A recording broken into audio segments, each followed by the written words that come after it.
이날은 주님이 마련하신 날, 이날을 기뻐하며 즐거워하세.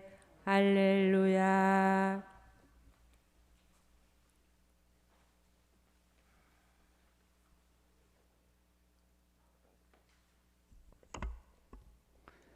주님께서 여러분과 함께 또한 부재의 영과 함께 요한이 전한 거룩한 복음입니다. 주님 영광 받으소서.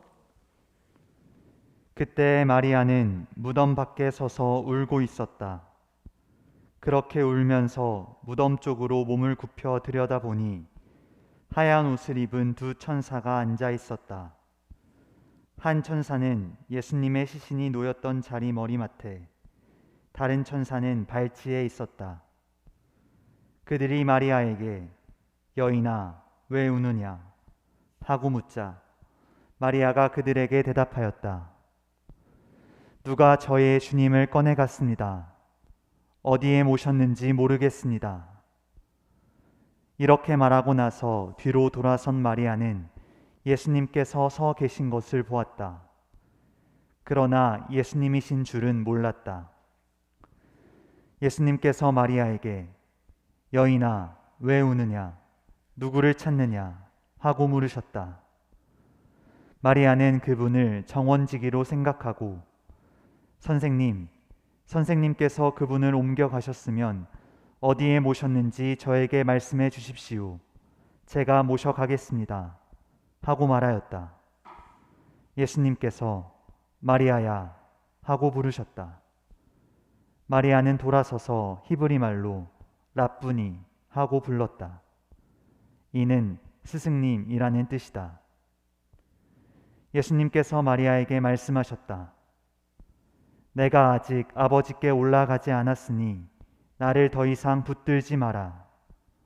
내 형제들에게 가서 나는 내 아버지시며 너희의 아버지신 분, 내 하느님이시며 너희의 하느님이신 분께 올라간다 하고 전하여라.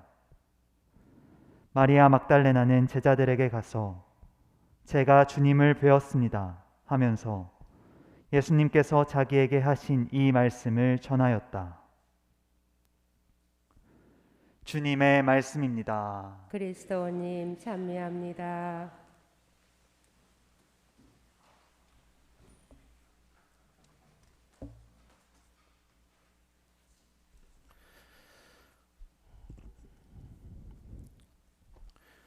오소서 성령님, 예수님께서 자기에게 하신 이 말씀을 전하였다. 안녕하세요. 부활 8일 축제죠. 부활 8일 축제는 여러분들 이 독서와 복음 말씀이 부활의 의미가 무엇인지를 8번에 걸쳐서 계속해서 우리들에게 설명해 주고 있습니다. 어제 같은 경우는 우리가 돈과 거짓말로 살아가는 삶이 아니라 예수님을 증언하는 삶으로, 주님의 말씀을 이웃들에게 담대하게 전하는 삶으로 살아가는 게 우리가 부활의 삶을 살아가는 것이라고 우리가 묵상해 볼 수 있었죠. 오늘도 아주 부활의 의미에 대해서 아주 중요한 메시지를 오늘 말씀이 우리에게 주고 있습니다. 일독서에서 초대 교회가 어떻게 탄생하게 되었는지, 그러니까 예수님을 믿는 사람들의 공동체가 어떤 이유 때문에 태어나게 되었는지를 오늘 일독서가 우리에게 전해주고 있어요. 베드로는 이 밖에도 많은 증거를 들어 간곡히 이야기하며 여러분은 이 타락한 세대로부터 자신을 구원하십시오 하고 타일렀다. 베드로의 말을 받아들인 이들은 세례를 받았다. 그리하여 그날에 신자가 3,000명 가량 늘었다. 자, 이 말을 여러분들 잘 들여다보시면 처음으로 예수님을 믿는 신자가 3,000명가량 생기게 되었는데, 이 사람들이 예수님을 믿게 된 이유가 뭘까요? 1번 7원, 2번 8원, 3번 9원. 몇 번이에요? 9원이죠. 9원. 타락한 세대로부터 내 자신을 구원할 수 있게 하기 위해서, 그래서 예수님을 믿게 된 겁니다. 그러니까 우리 신앙의 본질이 무엇이냐면 하느님께서 예수님을 통해서 우리에게 주시는 구원을 갈망하고 희망하고 그 구원을 얻기 위해 준비하는 게 우리 신앙의 본질이에요. 제가 지난주부터 계속해서 강론 때마다 했던 얘기가 뭐냐? 우리 믿음이 하나님 나라를 기억해야 된다. 하나님의 구원을 갈망해야 된다. 잊어버리면 안 된다. 이게 제일 중요하다. 믿음에서 그렇게 이야기했던 것처럼 우리 교회가 탄생하게 된 이유도요, 구원입니다. 구원. 그러니까 우리가 하나님을 올바로 믿고 있는 믿음은 무엇이냐? 나의 기도 안에 하나님께서 주시는 그 구원을 열망하는 그 기도가 반드시 내 안에 있어야 됩니다. 근데 구원은 사라지게 되고요, 내 욕심만 가득 차게 되거나 현세적인 것들만 내가 얻기 위해서 기도하고 있다면 그 믿음은 잘못된 믿음입니다. 이게 성경 안에서부터, 그러니까 사도로부터 이어받은 믿음을 간직하고 있는 게 아니에요. 우리는 하나님을 믿는 이유가 바로 내 영혼이 구원되기 위해서, 주님께서 주시는 그 구원을 내가 잘 받기 위해서, 하나님께서 예수님을 통해서 열어놓으신 그 하나님 나라로 내가 걸어가기 위해서 하나님을 믿는 겁니다. 그러니까 이거를 우리가 잘 기억해야 되겠죠. 그러면 하나님께서 주시는 구원이 무엇인가? 오늘 복음이 그거에 대해서 설명을 아주 잘해주고 있습니다. 오늘 마리아 막달레나는요, 예수님을 만나게 됩니다. 근데 눈앞에 예수님이 계시는데도 1번 알아봤다, 2번 못 알아봤다. 몇 번이에요? 네, 못 알아봅니다. 그리고 예수님을 알아보게 된 결정적인 계기가 무엇이냐? 바로 마리아야 라고 이렇게 부르시는 예수님의 말씀, 예수님의 음성을 듣고 마리아는 예수님을 알아보게 됩니다. 여기서 우리가 한 가지 중요한 사실을 알 수 있죠. 부활하신 예수님을 만날 수 있는 방법이 보는 게 아니라 들음이라는 것을 우리가 알 수가 있습니다. 우리가 하느님을 믿으면서 살아가는 데 있어서 무엇인가 보아야 믿음이 생긴다고 그렇게 생각을 하지만 성경은 계속해서 우리에게 알려주고 있어요.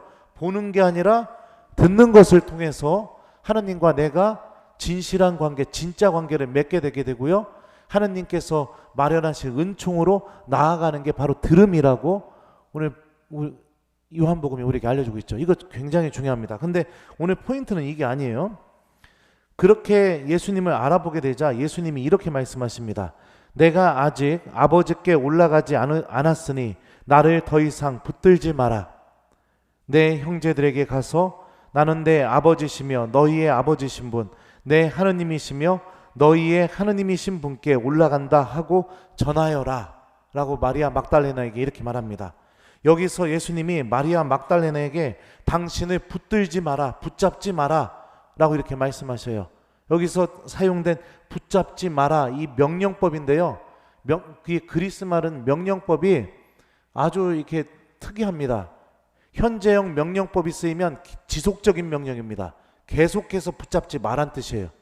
그리고 과거형 명령형이 쓰이게 되면 한 번만 명령하는 겁니다. 지금 이 순간 붙잡지 마, 이 뜻인데 예수님은 여기서 현재형 명령법을 씁니다.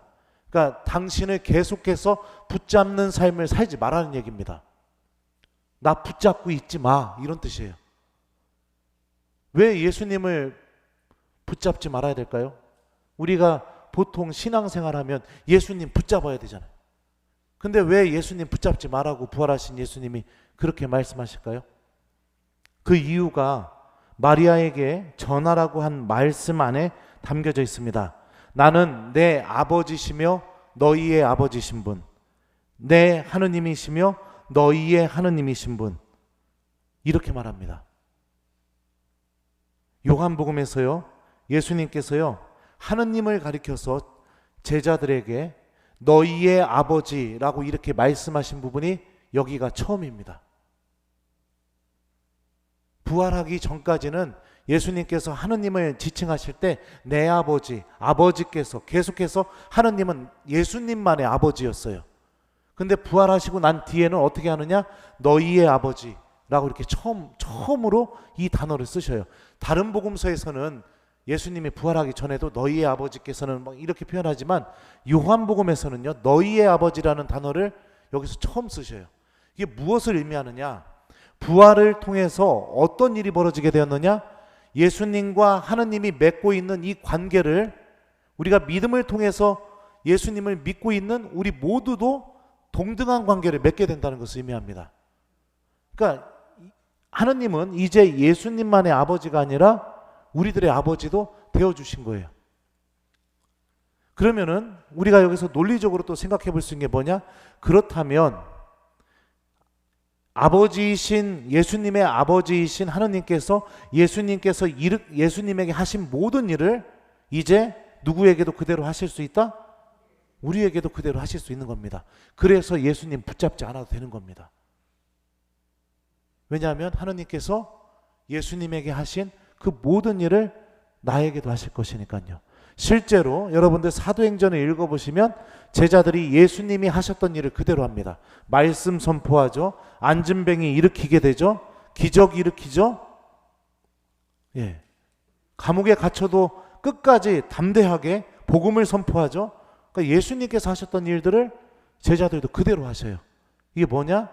이제 하느님께서 예수님과 맺으셨던 그 관계를 동등하게 우리와가도 똑같이 맺어주신다는 것을 의미합니다. 그러니까 하느님께서 주시는 그 구원이 결정적으로 어떤 의미냐? 바로 예수님이 죽게 되셨을 때 하느님께서 예수님을 일으켜서 다시 부활시키신 것처럼 우리들도 이 부활의 신비에 그대로 동참하게 된다는 것입니다. 죽어도 죽음으로 끝나지 않는다는 거예요. 예수님에게서 드러났던 그 신비가 내 안에서도 그대로 똑같이 다 그대로 드러나게 된다는 겁니다. 이게 어떤 사람들에게 일어나게 되느냐? 구원을 갈망하면서 하느님을 믿는 사람들, 구원을 갈망하면서 예수님을 믿는 이들, 이 사람들에게 똑같이 이 신비가 주어지게 된다는 것입니다. 그러니까 우리에게 정말로 필요한 신앙생활이 무엇이냐? 주님께서 나에게도 그리고 당신을 믿는 모든 이에게도 이 일을 그대로 하신다는 것을 내가 이웃들에게 전하는 삶. 그래서 모든 이가 하느님께서 열망하시는 것처럼 모든 이가 이 관계를 하느님과 맺게 되는데 봉사하는 삶. 이게 우리에게 가장 중요한 것입니다. 그래서 예수님께서는 마리아 막달레나에게 이렇게 말씀하시죠. 어디에요? 나 지금 흥분했네. 예. 너희의 아버지신 분, 내 하느님이시며 너희의 하느님이신 분께 올라간다 하고 전하여라. 두 번째 명령법이 뭐냐? 전하다, 전하여라 라는 이 명령법을 예수님께서 쓰고 계시는 겁니다. 그러니까 당신을 붙잡는 신앙생활이 아니라 당신의 이 말씀을 전하는 삶. 예수님만 붙들어서 내가 언제나 그냥 예수님과 나하고 그 관계만, 그 예전에 맺었던 그 관계만 계속해서 맺으려고 하는 삶이 아니라 예수님의 죽음과 부활을 통해서 완전히 우리 존재 자체가 바뀌어버리게 된 이 신비를 세상에 전하는 삶, 내 가족들에게 전하고 내 이웃들에게 전하는 삶. 이게 예수님께서 우리에게, 부활하신 주님께서 우리에게 정말로 바라시는 신앙생활의 모습이라는 것이죠. 사랑하는 우리 교우 여러분들, 우리는 이 신비의 주인공들입니다. 죽음으로 끝나지 않을 겁니다. 끝나지 않습니다. 우리는 죽음을 통해서 부활에 참여하게 되게 되고 하느님과 함께하는 영원한 생명을 얻도록 약속받은 사람들입니다. 이 신비가 내 가슴을 뛰게 만들지 않고 있고 이 신비가 나에게 희망을 주지 않고 있다면 우리들의 믿음에 뭔가 문제가 생긴 겁니다. 우리는 근본적으로 이 신비에 대한 믿음 때문에 하나님을 우리가 우리의 아버지로, 우리의 주님으로 고백하고 있는 사람들이기 때문이죠. 구원에 대해서 전혀 관심 없는 믿음은 예수님께서 오늘 우리에게 들려주시는 이 신비가 너무나 하찮게 들릴 겁니다. 아무 상관없이 들릴 겁니다. 하지만 구원을 갈망하고 있는 믿음을 갖고 있는 신앙인은 이 신비가 나에게도 이루어진다는 그 사실 때문에 내가 희망을 갖게 되고 용기를 갖게 될 것이에요. 어떤 죄를 저질러도 내가 아무리 나약해도 부족해도 내가 이 신비를 믿고 회개하고 주님께 다가가게 되면 주님께서는 그 누구에게도 예외 없이 똑같이 이 신비를 우리에게 맺어주실 것입니다. 왜냐하면 이제 하느님은 우리의 아버지시기 때문입니다. 아버지, 여러분들 어떤 존재입니까? 보통 아버지에 대한 안 좋은 기억을 갖고 있는 사람들도 있을지 모르겠지만 보통은 아버지와 아들의 관계, 아버지와 딸의 관계, 그 관계는 이 세상에서 그 어떤 것으로도 끊어놓을 수 없는 가장 강렬한 관계입니다. 저희 아버지도 그러셨죠. 제가 어떤 사고를 쳐도 내다 버린다고 했던 적이 한 번도 없었습니다. 돈을 태워도, 망신을 줘도, 아버지 물건을 부셔도, 아버지께 금전적으로 엄청나게 손해를 입혀도 단 한 번도 너 같은 아들 필요 없다고, 버리겠다고 얘기하신 적이 없어요. 끊임없이 용서해 주시고 받아주시고 어떻게 하면 내 아들이 더 행복하게 살까, 그것을 고민하고 계시고, 그게 아버지의 마음이죠. 하느님은 이거보다 더 깊게, 더 강렬하게 우리들과 이 관계를 맺으셨습니다. 이게 부활을 통해서 우리들에게 주어진 신비죠. 그러니 우리들에게 요구되는 것은 하느님께서 우리와 이 관계를 맺었다는 것을 하느님을 믿는 모든 이들에게, 그리고 믿지 않는 이들에게도 열심히 우리가 가서 전하고 그들도 하느님을 아버지로 알아볼 수 있도록 우리가 봉사하는 것, 이것이 바로 우리가 부활의 신비를 살아가는 삶이라고 오늘 말씀이 우리에게 알려주고 있습니다. 그러니 여러분들 구원을 갈망하는 믿음을 소유하시고 하느님께서 나의 아버지이심을 말씀을 통해 체험하고, 그리고 우리들의 이웃들에게 이 신비를 전하는 부활의 증인이 되도록 노력하는 그런 신앙생활을 살았으면 좋겠어요. 이제는 더 이상 현세적인 것들, 내 욕심을 채워주는 것들, 그런 것들만 하느님께 청하고 그것을 얻기 위해서 믿는 불행한 신앙인이 되지 않았으면 좋겠습니다. 숙제 드릴게요. 오늘 숙제는 여러분들 내가 구원받은 사람이라는 것을 기억하면서, 구원을 약속받은 사람이라는 것을 기억하면서, 또 하느님께서 이제 예수님의 죽음과 부활을 통해 나의 아버지가 되셨다는 것도 우리가 기억하면서 오늘 주무시기 전에 우리들의 아버지이신 하느님께 여러분들 감사기도 한번 드리기, 이거를 숙제로 좀 드리도록 하겠습니다. 어떤 것이 됐든지 간에 감사드릴 이유 하나 찾아서 하느님께 감사기도를 꼭 드리면서 여러분들 하느님을 우리들의 아버지로 고백하는 오늘 저녁, 내가 구원을 약속받은 하느님의 자녀로서 오늘 하루를 마무리하는 저녁이 되었으면 좋겠습니다. 예수님께서 자기에게 하신 이 말씀을 전하였다. 아멘.